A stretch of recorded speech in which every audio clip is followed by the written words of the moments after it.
محمد و آل محمد علیہ السلام۔ یہ نظام ہدایت تھا جو امامت کی شکل میں آیا۔ پیغمبر جانے لگے تو امامت کا اعلان کر کے گئے حکم خدا سے۔ اب جب امام پردہ غیب میں جا رہا ہے تو پردہ غیب میں جانے والا ٹھیک ہے کہ ویسے ہے کہ جیسے بادل کے پیچھے سے سورج کی روشنی آتی ہے، لیکن ہم تو ان تک نہیں پہنچ سکتے۔ ہماری زندگی کے ہو تو کیا ہوگا؟ تو اس کا حل بھی ائمہ نے پہلے سے امت کے حوالے کر دیا۔ اگر آپ تاریخ امامت پہ نظر ڈالیں تو کم سے کم چھٹے امام حضرت جعفر صادق علیہ الصلوۃ والسلام کے دور سے یہ دیکھنے کو ملے گا کہ ایک صحابی جو مزاج دین سے بھرپور طریقے سے واقف ہے، امام اس سے کہتے ہیں محمد ابن مسلم کوفے کی مسجد میں بیٹھ کے لوگوں کو فتوا دو۔ اور ائمہ کی سیرت میں آپ تلاش کریں گے تو روایت ملے گی کہ لوگ دور سے آتے تھے، مولا آپ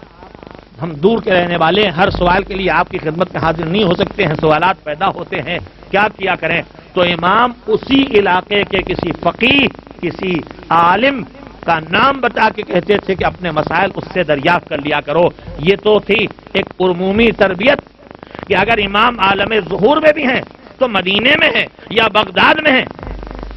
یا کامزمین میں ہیں یا سمرہ میں ہیں یا خراسان میں ہیں، امت کا ہر آدمی ہمیشہ بغداد نہیں جا سکتا، ہمیشہ کازمین نہیں جا سکتا، ہمیشہ مکے یا مدینے نہیں آ سکتا۔ تو ہر امام نے اپنے دور میں اس وقت کے فقہا کی طرف امت کو رجوع کرانا شروع کر دیا تھا، مگر آگے جب تاریخ بڑھی تو 11ویں اور 10ویں امام کا دور آتے آتے اب صورتحال یہ ہو گئی کہ کچھ شخصیتوں کو پہچانوانا شروع کیا، اور ان شخصیتوں کی تعریف ان لفظوں میں کی گئی ہے: 10ویں امام حضرت علی نقی علیہ الصلوۃ والسلام اور 11ویں امام حضرت حسن عسکری علیہ الصلوۃ والسلام، دونوں سے ایک ہی لفظوں کے ساتھ روایت موجود ہے کہ محمد ابن عثمان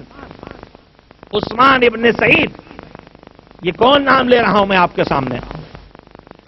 4 وہ نائب خاص جو پردہ غیب میں غیبت صغرا کے دور میں آخری امام نے جنہیں اپنے نائب کے طور پہ معین کیا تھا، ان میں سے پہلے ہیں جناب عثمان ابن سعید، دوسرے ہیں محمد ابن عثمان، تیسرے ہیں حسین ابن رو، چوتھے ہیں علی ابن محمد سمری۔ غیبت صغرا کے آغاز سے سن 260 ہجری سے لے کے 330 تک تقریباً 70 سال تک یہ سلسلہ چلا ہے۔ ان میں کے پہلے 2 جو ہیں یہ امام علی نقی کا صحابی بھی ہیں، امام عسکری کے صحابی بھی ہیں۔ باپ امام علی نقی کے صحابی ہیں جناب عثمان ابن سعید، اور محمد ابن عثمان امام عسکری کے صحابی ہیں۔ یہ بات آپ کی خدمت میں عرض کر رہا ہوں، شاید میرے نوجوانوں کے لیے پہلی بار یہ تذکرہ ہو رہا ہو۔ تو روایت یہ بتاتی ہے کہ جناب عثمان ابن سعید کے لیے امام علی نقی کے الفاظ تھے کہ یہ میرا معتمد ہے،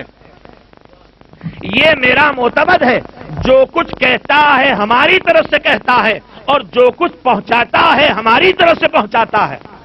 ابھی یہ تو پردہ غیب میں نہیں گئے ہیں، یہ تو خود موجود ہیں، مگر اپنے اصحاب میں ایسے کو منتخب کر کے کیوں پہچانوایا ہے کہ یہ میرا معتمد ہے، جو ہماری طرف سے کہتا ہے ہماری طرف سے کہتا ہے، جو پہنچاتا ہے ہماری طرف سے پہنچاتا ہے۔ پھر امام عسکری نے جناب عثمان محمد ابن عثمان کے لیے جیسے عثمان ابن سعید کے لیے امام علی نقی نے کہا تھا، ویسی محمد ابن عثمان کے لیے جناب امام عسکری کا بالکل وہی الفاظ ہیں: یہ میرا معتمد ہے، جو کچھ کہتا ہے میری طرف سے کہتا ہے، جو کچھ پہنچاتا ہے میری طرف سے پہنچاتا ہے۔ 2 اماموں کی سیرت ایک جیسی، 2 کا کردار ایک جیسا، 2 اماموں کے الفاظ ایک جیسے، یہ دیکھ کے مجھے حیرت نہیں ہوتی، لیکن جب میں یہ دیکھتا ہوں کہ باپ کی تعریف 10ویں امام کرے تو وہی کلمات ہیں، جو بیٹے کی تعریف 11ویں امام کرے تو وہی کلمات ہیں۔ یہ نائب بننے والے ہیں، بتا رہے تھے ہمارے نائبوں کے کردار میں بھی ویسی یکسانیت پائی جاتی ہے جیسے ہمارے کرداروں میں یکسانیت پائی جاتی ہے۔ صلوات بھیجے محمد و آل محمد پر۔ اکثر ہمارے نوجوان سوال کرتے ہیں یہ تقلید کا مسئلہ کب سے شروع ہوا؟ تقلید کا مطلب صرف یہ ہوتا ہے کہ جو کچھ ہم حکم خدا نہیں جانتے اور براہ راست حکم خدا کا قرآن و حدیث سے پتہ نہیں چلا سکتے، اسے جا کے اس سے پوچھیں جو حکم خدا کو جانتا ہے۔ اگر جاننے والوں کی تعداد ایک سے زیادہ ہو تو اس سے پوچھیں جو ان میں سب سے زیادہ علم والا ہو، تاکہ غلطی کا امکان کم رہ جائے، عدالت والا ہو تاکہ علم کے بعد اور کسی دباؤ میں آ کے غلطی نہ کرے۔ تو اب ائمہ نے فقہا کی طرف رجوع کرایا، 10ویں 11ویں امام نے ایک ایک شخصیت کو پہچانوانا شروع کیا، پھر اور آیا غیبت صغرا میں گئے تو نائب معین کرنا شروع کیا، نام لے کے عثمان ابن سعید میرے نائب ہیں، اس کے بعد محمد عثمان میرے نائب ہیں، ان کی وفات ہوئی، حسین ابن رو میرے نائب ہیں، ان کی وفات ہوئی، علی ابن محمد سمری نے میرے نائب ہیں۔ تقریباً 70 سال گزرے، 15 شعبان 330 ہجری آئی تو 70 سال نیابت خاص کے گزرنے کے بعد اب جب انتقال کا وقت آیا جناب علی ابن محمد سمری کا تو خط آ گیا، تم دنیا سے جانے والے ہو اور اب اس کے بعد میں کسی کو خاص کر کے معین نہ کروں گا، مگر روایت امام موجود ہے، کتابوں میں الفاظ موجود ہیں کہ اب تمہاری امت سے خطاب کرتے ہوئے تمہاری زندگی میں جو مسائل پیدا ہو ان مسائل میں ہمارے ان علماء کی طرف رجوع کرنا جو ہماری حدیثوں کے مزاج آشنا ہیں۔ میں اپنے الفاظ میں اردو میں بات کر رہا ہوں، عربی کے ان الفاظ روایات میں موجود ہیں، ان کی طرف رجوع کرنا جو ہمارے حدیث یعنی ہماری گفتگو، ہمارے کردار، ہماری سیرت کے مزاج آشنا ہیں، جسے پہچان کے حکم مذہب کا پتہ چلا سکتے ہیں۔ بعزیزو آخری بات کہنا چاہتا ہوں اور انشاءاللہ آپ کی توجہ مجھے حاصل ہے، میرے مولا اگر نیابت کا سلسلہ جاری رکھنا تھا تو ایک ہی طریقہ اپناتے، یہ 2 طریقے کیوں اپنائے؟ پہلے نام بنام معین کیا، اس کے بعد ناموں کا بتانا ختم کر دیا۔ کہا دیکھو بات یہ ہے کہ جب نام بنام معین کیا تو ساتھ ساتھ ان کے کردار کو بھی بتاتے رہے، جو کچھ کہتے ہیں ہماری طرف سے کہتے ہیں، جو کچھ پہنچاتے ہیں ہماری طرف سے پہنچاتے ہیں۔ تو شروع میں صفتیں بھی بیان کی گئیں اور صفتوں کو بیان کر کے شخصیت بھی بتا دی گئی، یہ ہے وہ جس کے بارے میں ہم نے کہا 70 سال اس طرح سے امت کے گزر گئے۔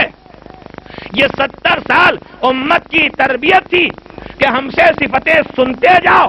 اور ہماری بتائی شخصیتوں کو دیکھ کے پہچانتے جاؤ۔ اب جب 70 سال میں امت کا مزاج بن گیا کہ وہ صفتوں کے ذریعے شخصیتوں کو پہچان لے گی تو امت پر اعتبار کرتے ہوئے صفتیں بیان کی گئی۔ اب جا کے تلاش کرنا جو علم والا ہو، جو کردار والا ہو، جو عدالت والا ہو، جو اپنے نفس پہ قابو رکھنے والا ہو، جو دین کی حفاظت کرنے والا ہو، بس تم اس سے مسائل حیات پوچھتے رہنا۔ یہ امت پر امامت کا اعتبار تھا کہ ہم نے اتنی تربیت دے دی ہے کہ اب یہ ہمیشہ نائب امام کو پہچان لیں گے اور احکام خدا کو ان سے دریافت کر لیا کریں گے۔ صلوات بھیج دیں محمد و آل محمد علیہ السلام۔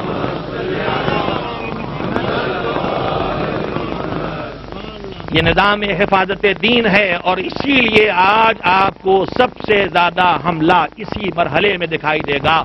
سارے فتنے دوبارہ زندہ کر کے اس نظام کو، جو نظام مرجعیت ہے کہ ایک نہ جاننے والا جاننے والے کی طرف رجوع کرے تاکہ ایک مرکزیت باقی رہے، اسے توڑنے کی کوشش کی جا رہی ہے۔ اس کے خلاف سازشیں رچی جا رہی ہیں، کبھی اخباریت کے نام پہ، کبھی تصوف کے نام پہ، کبھی مذہب کے احکام پہ تجدید نظر کے نام پر وہ دشمن سرمایہ لگا رہا ہے، وقت لگا رہا ہے، پیسے لگا رہا ہے۔ آپ امامت والے ہیں، آپ کی ذمہ داری ہے کہ شعور کے ساتھ، ہوش کے ساتھ، عقل کے ساتھ، علم کے ساتھ اس کا مقابلہ کریں، بہکائے میں نہ آئیں، اسلام کے قانون پر شبہ نہ کریں اگر کوئی کردار آپ کو مطابق قانون نہ بھی دکھائی دے۔